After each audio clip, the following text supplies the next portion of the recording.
Halo Pak Yosef dan teman-teman, pada ujian akhir semester kali ini, saya Gracia Nabila Adrian akan memaparkan materi mengenai salah satu pilar ASEAN, yaitu ASEAN Economic Community, dengan konteksnya ASEAN dan Indonesia dan study case mengenai IMTGT. Berikut adalah beberapa hal yang akan saya jelaskan dalam presentasi kali ini. ASEAN adalah organisasi yang sadar jika integrasi ekonomi regional itu adalah proses yang sifatnya dinamis dan berkelanjutan. Berdasarkan salah satu pilar yang ada di ASEAN, yaitu pilar ekonomi atau dikenal dengan ASEAN Economic Community, merupakan realisasi dari tujuan akhir integrasi ekonomi kawasan untuk mewujudkan ASEAN yang memiliki pasar tunggal, lalu alur produksi dan sifatnya itu kompetitif serta berintegrasi secara global. AEC ini mulai terbentuk pada tahun 1992 ketika ASEAN mengimplementasikan kawasan perdagangan bebas atau Free Trade Agreement. Terdapat beberapa visi ASEAN seperti menciptakan perekonomian kawasan yang terintegrasi, mewujudkan pertumbuhan ekonomi yang sifatnya lebih adil dan inklusif, serta mendorong pertumbuhan ekonomi yang lebih kuat.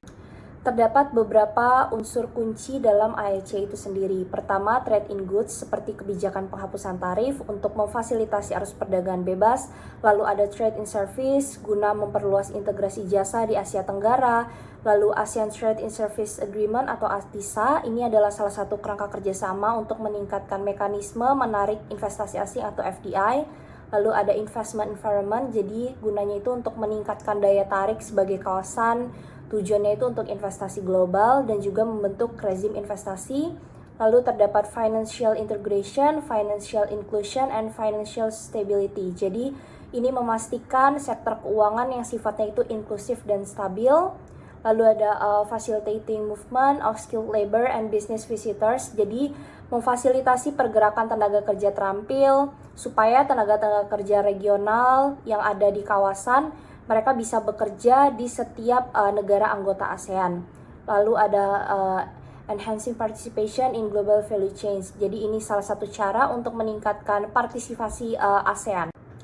Lalu kita akan membahas mengenai apa itu ASEAN. ASEAN ini bisa kita analogikan sebagai seorang teman yang memiliki persamaan, tetapi ketika membahas suatu isu, masing-masing itu memiliki perbedaan pandangan. Keberlanjutan dari ASEAN itu sendiri juga didukung dengan prinsip ASEAN Way, khususnya mengenai asas non-intervensi. Jadi non-intervensi ini memposisikan setiap negara anggota pada zona nyaman. Karena meskipun bergabung dalam suatu organisasi kawasan, setiap negara anggota itu tidak dihakimi dan mereka masih memiliki kedaulatan masing-masing. ASEAN hingga saat ini masih eksis juga tidak hanya berkat non-intervensi, tetapi karena ada pengaruh dari natur interaksi yang lebih mengarah kepada negosiasi. Lalu ASEAN dalam kerjasama juga mengarah kepada aspirasi untuk berintegrasi bukan untuk berkonflik. Dan yang terakhir, kerjasama ekonomi melalui ASEAN itu juga lebih mengutamakan kemudahan akses bagi setiap negara anggota dan menghindari dominasi dari suatu pihak. AEC dan ASEAN Way. Jadi ASEAN Way dalam AEC ini bisa membantu mencapai integrasi ekonomi bersama supaya sifatnya itu lebih besar dan memperkuat kerjasama regional untuk mendorong pembangunan. Lalu sifat dari AEC ini juga menggunakan pendekatan bertahap karena mengakui keberagaman. Jadi pembangunan ekonomi itu dilakukan secara perlahan. ASEAN Way misalnya melalui konsensus. Setiap visi dari pencapaian ekonomi itu harus disetujui dulu oleh setiap negara anggota. Dan partisipasi dari negara anggota itu juga menekankan mengenai inklusivitas ekonomi ASEAN. Jadi setiap negara anggota berkontribusi untuk memperoleh manfaat dari integrasi ekonomi. Berdasarkan ASEAN Outlook 2024, perekonomian di Indonesia melalui PDB itu diproyeksikan sebesar 5%. Meskipun ada penurunan, tetapi berdasarkan ASEAN Development Bank, Indonesia dan juga sektor swastanya itu masih bersifat kuat, jadi masih bisa mendukung stabilitas ekonomi negara. Dan Indonesia juga menunjukkan peningkatan pendapatan pajak. Lalu bagaimana AEC terhadap perekonomian di kawasan? AEC ini mendorong pertumbuhan ekonomi yang sifatnya berkelanjutan dan juga inklusif. Jadi menciptakan lingkungan bisnis yang kondusif, mempromosikan investasi. Lalu AEC ini juga memastikan kalau pertumbuhan ekonomi sifatnya itu memperhitungkan kebutuhan dan kesejahteraan semua pihak.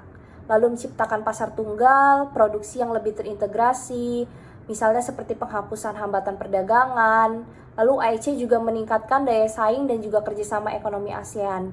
Ini juga bisa didorong dengan investasi infrastruktur, peningkatan kualitas sumber daya manusia, lalu ada juga pengembangan industri yang sifatnya itu lebih kompetitif di tingkat global. Pembangunan ekonomi di Indonesia menurut ASEAN mengarah kepada perdagangan dan juga investasi untuk meningkatkan kemudahan perdagangan bebas antar intra-ASEAN. Jadi seperti di Indonesia ada tarif preferensi yang mana bea cukai itu menggunakan rules of origin, lalu ada juga penanaman modal asing, peningkatan infrastruktur, transfer tenaga kerja antar kawasan, membuka kesempatan juga bagi usaha kecil dan menengah, dan yang terakhir itu harmonisasi kebijakan perdagangan di ASEAN. Ini untuk memudahkan Indonesia juga karena meminimalisir adanya hambatan perdagangan lintas negara. Salah satu contoh konkret dari AEC ini adalah Indonesia, Malaysia, Thailand Growth Triangle, jadi IMTGT. Ini merupakan salah satu inisiatif kerjasama ekonomi subregional yang tujuannya itu mempercepat pembangunan ekonomi khususnya di wilayah perbatasan. Nah, tujuan lainnya itu seperti mempercepat transformasi ekonomi, fokusnya pada peningkatan perdagangan, investasi, lalu pariwisata, jadi memberikan manfaat bagi setiap negara, khususnya kalau di Indonesia itu di bagian Sumatera.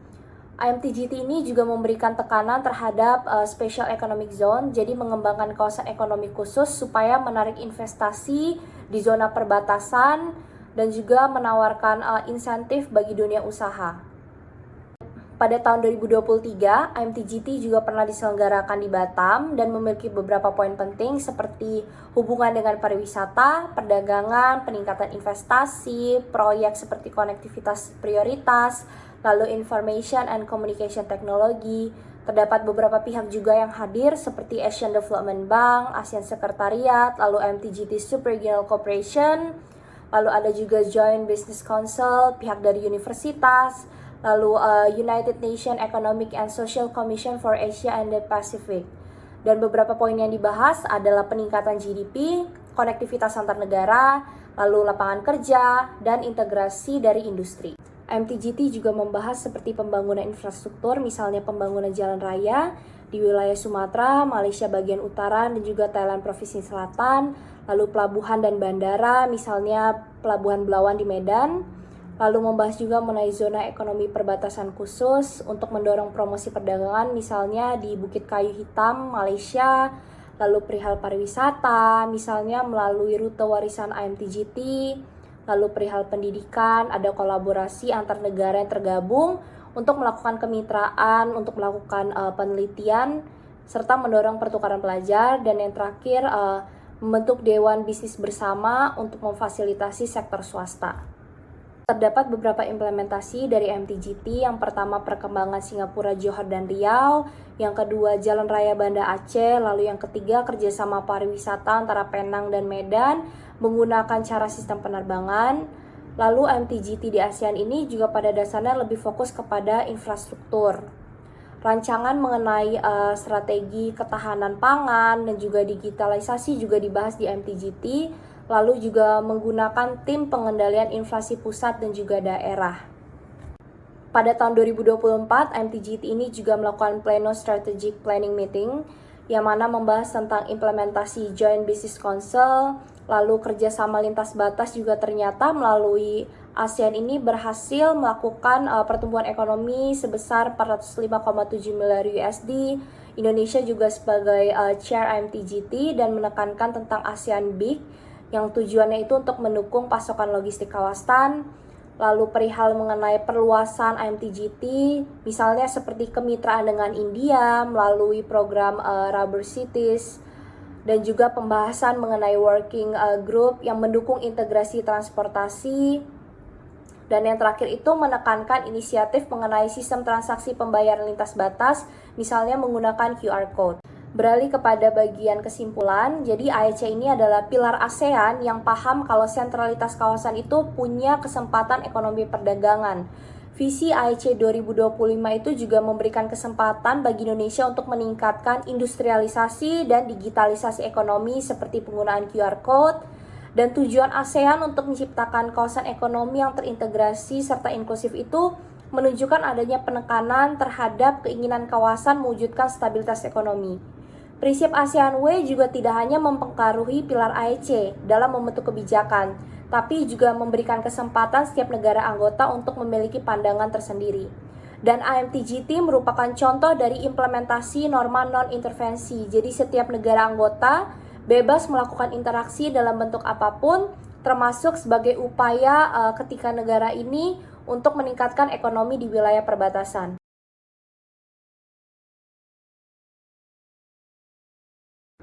Sekian presentasi dari saya, terima kasih.